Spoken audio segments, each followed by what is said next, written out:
નમસ્કાર દર્શક મિત્રો, એચકે ન્યૂઝમાં આપનું હાર્દિક સ્વાગત છે। મહત્વના સમાચાર મળી રહ્યા છે સાબરકાંઠાથી અને હિંમતનગર કલેક્ટર કચેરીને બોમ્બથી ઉડાવી દેવાની ધમકી ઈમેલના મારફતે મળી છે। સઘન તપાસ બાદ અફવા સાબિત થઈ છે। સાબરકાંઠા જિલ્લાના હિંમતનગરમાં આવેલી કલેક્ટર કચેરીને બોમ્બથી ઉડાવી દેવાની ધમકી ઈમેલ દ્વારા મળતા આજે સમગ્ર પ્રશાસનમાં હડકંપ મચી ગયો હતો।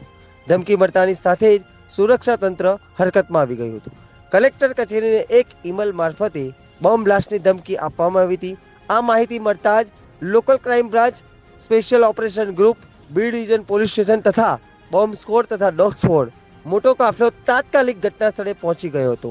સુરક્ષા એજન્સી દ્વારા કલેક્ટર કચેરીના તમામ રૂમ, ઓફિસો, પેસેજ તથા સમગ્ર કમ્પાઉન્ડમાં ઝીણવટભરી તપાસ હાથ ધરવામાં આવી હતી। અનેક કલાકોની તપાસ બાદ પણ કોઈ શંકાસ્પદ વસ્તુ કે વિસ્ફોટક સામગ્રી મળી આવી ન હતી।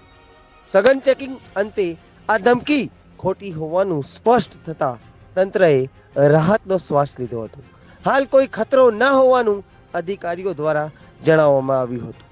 અમદાવાદની શાળાઓને મળેલી ધમકીઓ બાદ હવે સરકારી કચેરીઓને નિશાન બનાવવા ઈમેલ આવતા ચિંતા વધી છે, પરંતુ પ્રશાસન દ્વારા નાગરિકોને ગભરાવાની કોઈ જરૂર નથી તેવી અપીલ કરવામાં આવી છે।